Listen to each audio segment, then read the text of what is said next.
Okay, part 5. This is the last part of week 3, and it's kind of excursion from perceptron to another linear classifier called logistic regression. And as we mentioned in week 2, there are three most popular linear classifiers, perceptron being the first, logistic regression being the second, and SVM or support vector machines being the third, right? And they all look very similar. In fact, they have the exact same decision rule. In other words, they all have a linear separation boundary between the positive and negative classes. Okay, so that's why they are all called linear classifiers, right? And logistic regression is basically a softer or smoother version of perceptron. And in other words, perceptron can be viewed as a hard version of logistic regression. So the only difference between a perceptron and logistic regression is in this activation function. So after the dot product, by the way, this is the bias dimension being always 1, and W0 is the bias, implicit bias. After you do the dot product, which is the sum of weighted sum, you take a step function which outputs either positive 1 or negative 1. That's perceptron.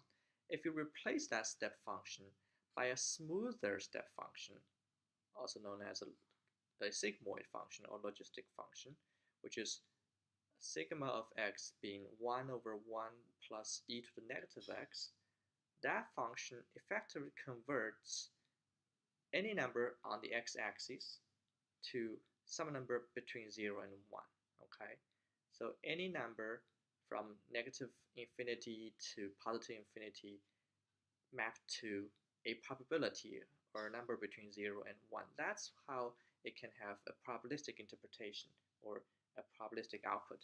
That is, instead of saying this class is just positive or negative, as in perceptron, logistic regression also tells you that I think this example is 75% positive, or maybe that example looks like 25% negative, or for a person in homework 1, if that guy has a doctorate and also that guy is married and works in a, let's say, self-employed incorporated sector, then I would say that guy has 100%, or maybe 99.9% probability of being positive, that is earning more than 50K per year, stuff like that, right?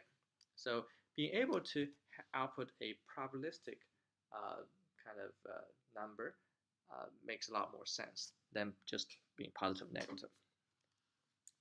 Okay, so in other words, you replace the sign function here as in perceptron to this logistic function here, then your final output is in this form, right? The decision rule is still based on the dot product. That does not change, okay? The decision rule is still, if the dot product is positive, I output positive class, otherwise I output negative class, right? The decision boundary is still 0 here for the dot product, okay? So you basically take the dot product as the x-axis before, feed it into the logistic or sigmoid function. Now, what's the difference between linear regression versus logistic regression?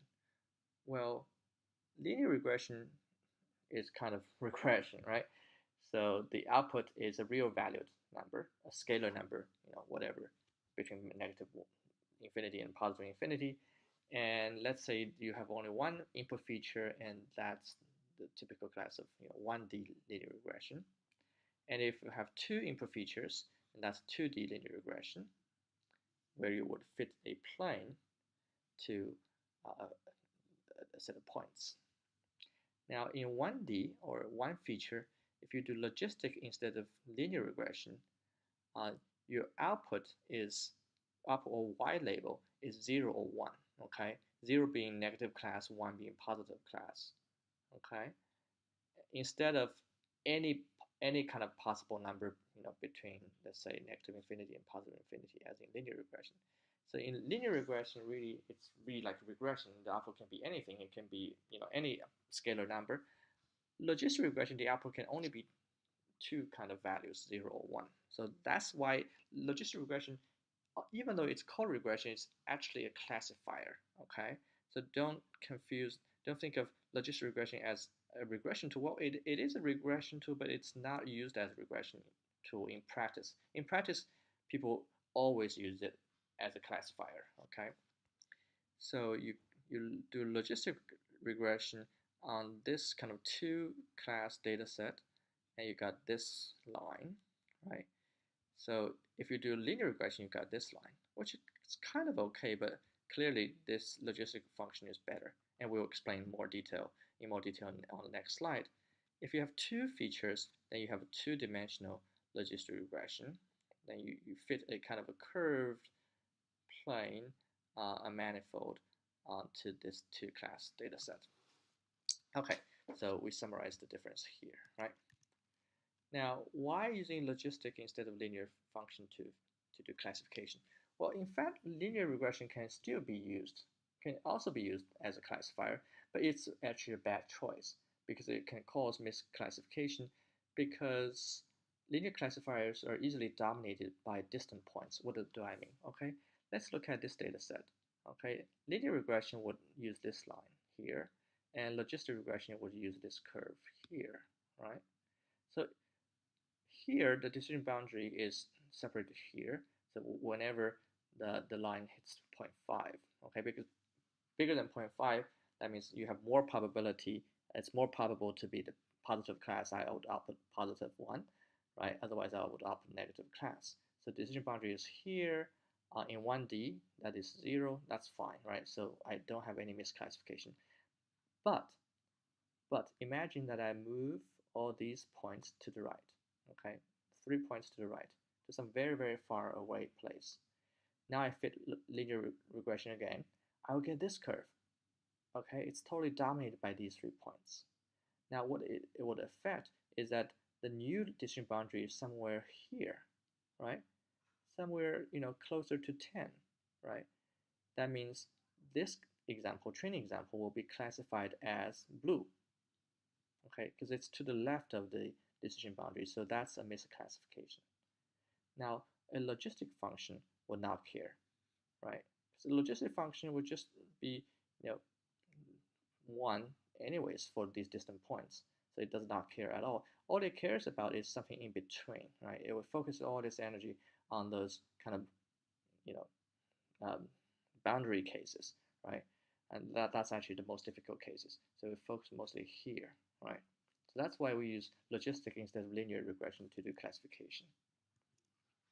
Here's a 2D view, and this is 1D view, this is 2D view, right? So if you have two features, and if your positive and negative examples are kind of well-shaped, and then linear logistic regression does not make that much a difference. Whereas if you have distant points in one class, then linear regression would be influenced or dominated by those distant points and have a very bad boundary, which causes misclassification of these points, whereas logistic regression does not care, right? It totally does not care because you can still fit very well regardless of distant points. Okay, just if you remember, you can still fit very well regardless of distant point. Imagine there are blue points here. It doesn't care. Now, logistic regression will just be the same, and linear regression will be different, very different. Will be influenced or impacted or dominated by these points here. Right. And final caveat is, why do we use 0, 1 instead of positive and negative 1 as in perceptron? Well, as in perceptron, we do have the y label being positive and negative 1. But here in logistic regression, the y label is 1 or 0. Well, it's because we want to output a probability that must be a number between 0 and 1, right? But the decision boundary is still linear, okay? So it, regardless of perceptron or logistic regression, there are still linear classifiers. The decision boundary is still a linear line that is decided by w point, w dot product x, that is the dot product between weight vector and the input feature vector, right? In terms of probability, it's basically this line where the probability is 0.5, right? That's the decision boundary. That's equal in between positive and negative classes. Okay, finally, why logistic regression is better than perceptron, better than vanilla perceptron, is because it favors larger margin, even though it's not optimizing margin or max margin, which is the job of SVM in the next week, but it still favors large margin. And perceptron doesn't, right? As we said many times and shown in demo, that perceptron is perfectly happy with any margin, as long as it can classify all the data points in the training set, right? So perceptron is perfectly happy because it uses a step function to do the regression. So that's why perceptron can be viewed, roughly speaking, only roughly speaking, as a step regression, okay, instead of a logistic regression. And you can see that step regression is kind of the extreme of logistic regression. We're just making this curve hard, and then it becomes a step function. And then you can fit the data in any way you want if the data is totally separable, okay? You can fit it here, and you can fit it here, and you can fit it here, right? So these places are totally fine. Whereas logistic regression has this optimal solution and very good margin. Whereas perceptron, if you fit it this way, it would have a very small margin on the blue points. So for example, like these guys, and relatively large margin to these points, right? So just like here. So in terms of perceptron, they're all equally good, right? And that explains why in practice, vanilla perceptron is almost never used, okay? It has pretty bad accuracy. As you can see in homework 1, if you do vanilla perceptron, you got 19% accuracy on dev set. It's much worse than average perceptron. So average perceptron is much, much better. It's not just much better, it's also much more stabler, as you can observe in homework 1. And in practice, average perceptron and logistic regression and SVM all perform roughly the same in terms of accuracy. Sometimes SVM is slightly better, sometimes average perceptron is slightly better, sometimes logistic regression is slightly better. But even if one is slightly better, the difference is very, very, very, very, very small. It's almost not noticeable. So that's why in practice, they're all the same. And average perceptron is by far the easiest to implement and to use. And it trains much faster than SVM or logistic regression. So that's why by default you should consider average perceptron. Don't use vanilla perceptron, but still. And here's this kind of connection figure again. Perceptron is in the center place of machine learning, and it becomes SVM if you maximize or optimize its margin. And it's invented around the same time as logistic regression. They have very similar forms, and perceptron was dead for 30 years, but it was revived in 1999 when people invented average perceptron or voted perceptron. And because vanilla perceptron does not optimize margin and is unstable, but average perceptron not optimized margin, but like has a generally speaking large margin, and it's very stable and has almost as good performance as SVM. So this is used very often. And all these three methods, logistic regression, perceptron, and SVM, were extended to the structured domain, and they become conditional random fields or CRF, structured perceptron, and structured SVM in a sequence of 3 years, 2001, 2002, and 2003. These three papers all won best paper awards in the best CS conference, the best machine learning and AI conferences. So this was ICML 2001, this was EMLP 2002, and this was NIPS 2003, right?